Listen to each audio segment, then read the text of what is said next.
I Expect You to Die 2 from Schell Games sees us returning to the spy-based escape romantics of the first game, but was creating a successful follow-up destined to be Mission Impossible? Let's find out. Firstly, thanks to the developer for providing me with a review key for this game, but as always the opinions expressed here are entirely my own. The first I Expect You to Die game, released back in 2016, is considered by many, including myself, to be a must-have title for PSVR. I remember it being among the first games I bought, and it instantly became a favourite of mine back then, and remains so to this day.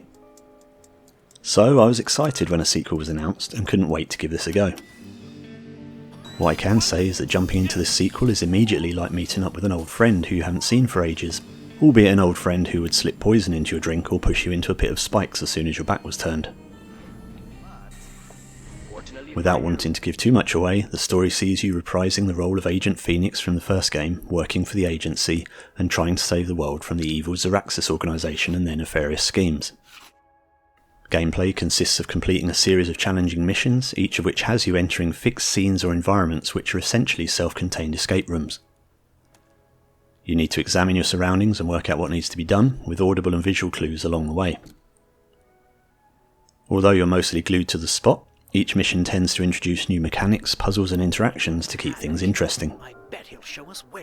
As the title might lead you to expect, there are a multitude of ways to die on each level, and lots of devious traps to watch out for.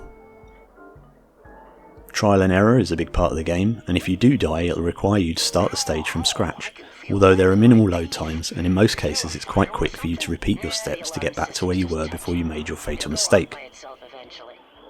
Part of the fun is also experimenting with the different items and devices, and you'll occasionally be rewarded for thinking outside of the box. Each level also has a hidden award to be found, and a series of optional side tasks which add to the longer term replayability. Occasionally you may run into moments where it's not immediately clear what you need to do to proceed, but usually a bit of lateral thinking or further exploration will get you back on the right path. The graphics are great, sitting somewhere between cartoony and realistic. Each stage is vibrant, colourful and nicely stylised, and everything looks sharp and easy on the eye.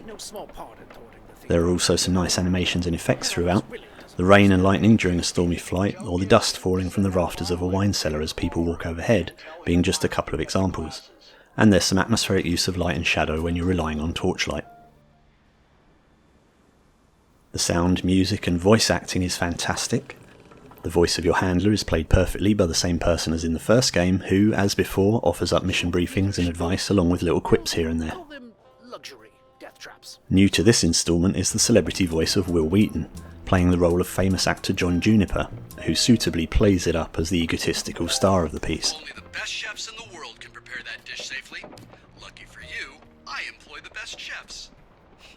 The general sound design is really good, with the various clicks and whirs as you interact with things, and the background ambience really setting the scene for each level. Music is also on point, whether it's at the forefront or being subtly integrated into the background, such as playing on a radio within the environment. Now I have to give a special mention to the intro sequence. This was also a highlight of the first game with its bombastic Bond-style opening, and the sequel doesn't disappoint in this aspect. The intro once again has an incredibly catchy and hilarious crooner-style theme song, and propels you through a series of stylish credit sequence animations that really set the scene of starring in your very own spy action thriller. Control requires the use of two move controllers, with an easy to learn control scheme that involves grabbing or interacting with things close to you, or using your telekinesis power to pick up and interact with things out of your immediate reach. The game is best played seated, although on occasion you might benefit from standing up briefly to peer over the top of some items of scenery, but the game does a good job of highlighting objects that may have slipped out of direct view. There's not much in the way of comfort options, as the game doesn't really need them due to its mostly static nature and seated gameplay. My only real concern with the game would be that it's possibly on the short side, featuring only 6 missions, although your first playthrough will certainly be padded out by the amount of trial and error and brainstorming that you'll have to do. Most of the fun is in the first few playthroughs as you discover how to beat the puzzles, but there's some replayability in trying out new things, trying to achieve special side tasks in each mission, or trying to achieve best times in the speedrun challenge. You could also argue that it's effectively just more of the same as the first game, although personally I'm more than happy for that to be the case and feel it does introduce enough new mechanics to keep things fresh.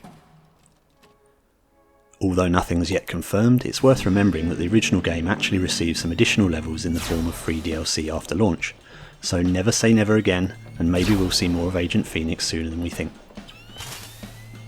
Overall, I had a great time playing I Expect You to Die 2, and it was everything I'd hoped for in a sequel.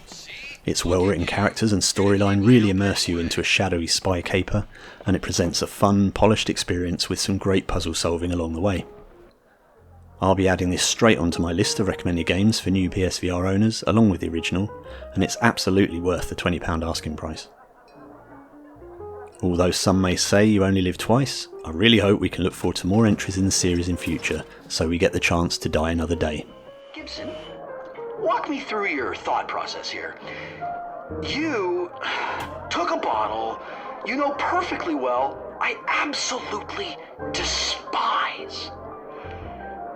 Then you took the time to write Juniper hated it on the label and you sent it to me. Are you drunk?